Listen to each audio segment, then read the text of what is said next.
আসসালামু আলাইকুম সবাইকে। ঈদের ছুটি শেষ, সবাই যার যার কর্মে ফিরে আসছে। প্রচণ্ড গরম পড়তেছে এখন।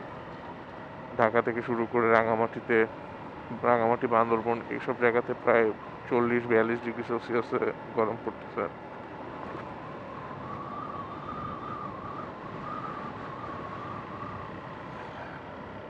এই গরমে বাইকের জন্য কিছু কেয়ার করা উচিত আমাদের সকলেরই।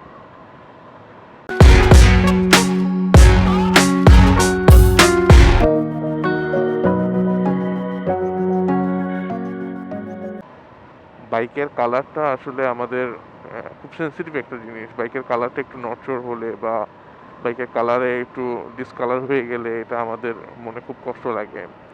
তো সেই জন্য বাইকের কালারের প্রতি বাইকের জন্য আমাদের একটু যত্ন নেওয়া উচিত।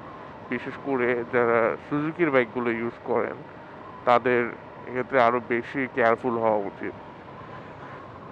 লাইক এস এখন খুব গরম পড়তেছে, আপনি কাজের চাপে দেখা গেল আপনার বাইকটা এমন একটা জায়গায় পার্ক করলেন যেখানে ডিরেক্ট সানলাইট পড়তেছে, অ্যান্ড দেখা গেল যে 2-1 ঘন্টা বা 3 ঘন্টার জন্য সানলাইটের ভিতরে আপনার বাইকটা ছিল।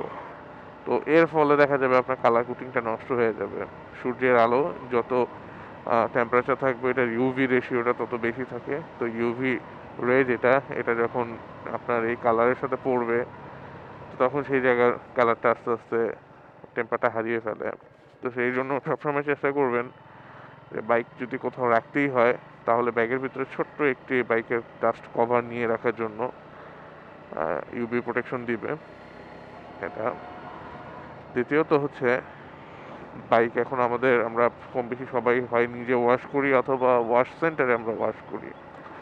তো সেক্ষেত্রে আমরা যখনই বাইক ওয়াশ করব, সেটা যে বাইকে হোক না কেন, ওয়াশ করার আগে বাইকটাকে ফুললি ঠান্ডা করে নেওয়ার চেষ্টা করব। যেমন আমি যখন ওয়াশ করতে যাই আমার এই বাইকটা, তো তখন ওদেরকে বলে দেই যে তোমার হাতে যদি আরও 2-1টা কাজ থাকে ওয়াশ করার, তুমি করে নাও। ওগুলো শেষ করে সবার শেষে তুমি আমারটা ধরবে। তো এতে হয় কি, আমার বাইকটা রেস্ট পায়। কারণ আমি চালিয়ে আসার পরে বাইকের ইঞ্জিন হিট হয়। তো সেই হিট অবস্থায় যদি ও পানি মারে, তো তখন দেখা যায় কি পানি ইঞ্জিনের কালার নষ্ট হয়ে যায়। অনেক বাইকেই দেখবেন ইঞ্জিনের থেকে কালো যে এখান থেকে কালার উঠে যাচ্ছে, কালার নষ্ট হয়ে যাচ্ছে, রং উঠে যাচ্ছে। সো ডিরেক্টলি কখনো পানি দেওয়া ঠিক না, পানি দিয়ে ওয়াশ করা ঠিক না। নাম্বার 3, আপনার বাইকে যদি সিরামিক কোটিং করা থাকে তাহলে কখনোই নর্মাল কোনো সার্ভিস সেন্টার থেকে আপনি আপনার বাইক ওয়াশ করবেন না, বা কখনোই ডিটারজেন্ট দিয়ে আপনি বাইক ওয়াশ করবেন না। সিরামিক কোটিং করা থাকলে সিরামিক কোটিং অথবা সিরামিক কোটিং ছাড়া, এক্ষেত্রে আবার পলি যারা করছে তারা আবার বেঁচে যায়। সো সিরামিক কোটিং অথবা সিরামিক কোটিং যারা করেননি তারা সবসময় চেষ্টা করবেন ভালো মানের ব্র্যান্ডের শ্যাম্পু ইউজ করতে, যেটা বাইক ওয়াশ করে। এই ভালো মানের শ্যাম্পুগুলো ইউজ করলে আপনার বাইকে যে কালার কোটিংটা থাকে, কালার গ্রেডটা থাকে, এটা নষ্ট হবে না। এটা দীর্ঘদিন প্রিজার্ভ থাকবে।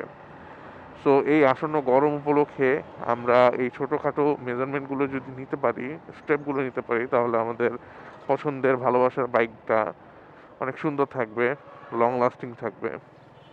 ধন্যবাদ সবাইকে।